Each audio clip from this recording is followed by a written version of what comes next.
নির্বাচন নিয়ে আমরা সবসময় বলছিলাম যে নির্বাচন হওয়ার ব্যাপারে আমাদের কোনো আশঙ্কা বা শঙ্কা নাই, কিন্তু নির্বাচন সুষ্ঠু হবে কিনা সেটা নিয়ে আমাদের প্রথম থেকে শঙ্কা ছিল এবং সেটা এখনো বিদ্যমান। মোস্তফা ফিরোজ যেটা বললেন যে আমরা কিন্তু পুলিশের যেই মোরাল বা পুলিশের যে আপনার আত্মবিশ্বাসের জায়গাটা, সেটা কিন্তু আমরা প্রথম থেকেই ঘাটতি দেখেছি এবং এটা এখনো কিন্তু পূর্ণ হয় নাই।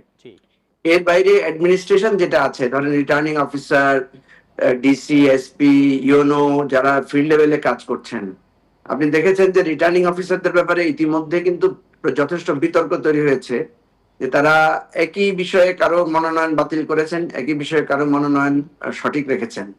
এখানেও কিন্তু এক ধরনের আত্মবিশ্বাসের ঘাটতি আছে। আরো একটা জিনিস আপনার নলেজে আনি, সেটা হচ্ছে আমার নির্বাচনী এলাকা ফেনী 2।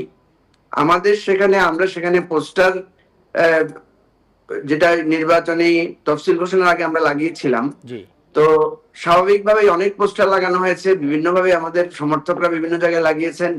আমাদেরকে যখন নোটিশ দেওয়া হয়েছিল যে পোস্টার তুলে ফেলার জন্য, আমরা তখন কিন্তু লোকজনকে একটা ডাস্ট্রিক টিম করে দিয়ে আমরা পোস্টারগুলো তুলে ফেলেছি।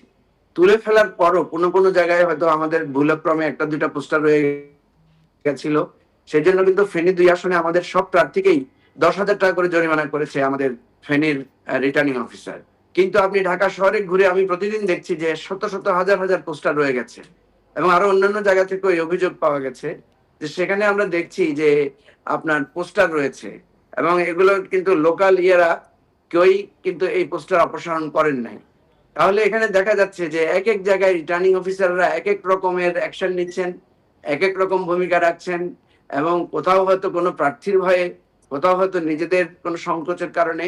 অর্থাৎ আমি যে জিনিসটা বলতে চাচ্ছি সেটা হচ্ছে যে নির্বাচন আমাদের খুবই স্বতঃস্ফূর্ততা আমরা দেখছি, কিন্তু সবার মনে একটা শঙ্কা আছে যে বিশেষ করে মানে যারা শক্তিশালী দল বা যাদের প্রশাসনে প্রভাব আছে, এই ধরনের জায়গা থেকে আমরা একটা নিরপেক্ষ সুষ্ঠু নির্বাচন পাবো কিনা বা কোথাও যদি গন্ডগোল হয় সেখানে কিন্তু আমরা সঠিক বিচার। বলেন যে কি চাইছেন, আপনার পরামর্শ কি, কি করলে এই সংখ্যাটা দূর হতে পারে বলে মনে হয়? সময় তো খুব বেশি নেই আসলে আমাদের। এটার জন্য আমরা নির্বাচন কমিশনকে বলেছিলাম যে আপনারা এখন থেকে নির্বাচন এলাকাগুলো পর্যবেক্ষণের জন্য একটা টিম রাখেন যারা অবজার্ভ করে আপনাদেরকে রিপোর্ট করবে। একই সাথে আমরা আরো একটা পরামর্শ দিয়েছিলাম যে পুলিশের মোরাল যেহেতু উইক আছে, আর্মি এবং পুলিশ বিজিবির মধ্যে যেহেতু একটু সমন্বয়েরও আমরা ঘাটতি দেখছি, সেক্ষেত্রে আমরা বলেছিলাম যে এখানে যারা ছাত্র আছে, তরুণ আছে, বিশেষ করে যারা ভোটার হয়নি, 16-17 বছরের তরুণ যারা আছে, এদেরকে দিয়ে একটা স্বেচ্ছাসেবক টিম প্রত্যেক অঞ্চলে করা যায় কিনা।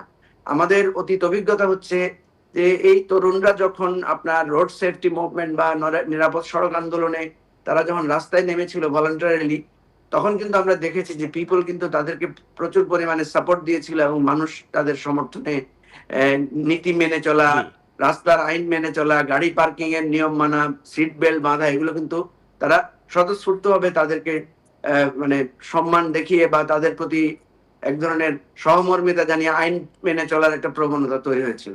তো আমরা বলেছিলাম যে পুলিশ আর্মির পাশাপাশি প্রত্যেক এলাকায় এইভাবে স্বেচ্ছাসেবক হিসেবে তরুণদেরকে ব্যবহার করা যায় কিনা।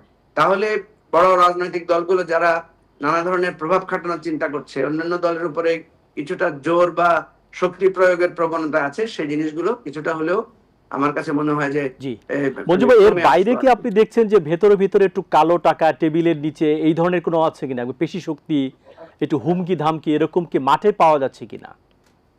এগুলা তো প্রচুর পাওয়া যাচ্ছে, কিন্তু সমস্যা হচ্ছে আমি আপনাকে বলি যে এই যে নির্বাচন কমিশন দেখবেন কারো কারো ফেসবুক প্রচারণার জন্য কাউকে শোকজ করেছে, আবার প্রচুর লোক ফেসবুকে প্রচারণা করছে, তাদের ব্যাপারে কোনো শোকজ নাই, কোনো ব্যবস্থা নাই।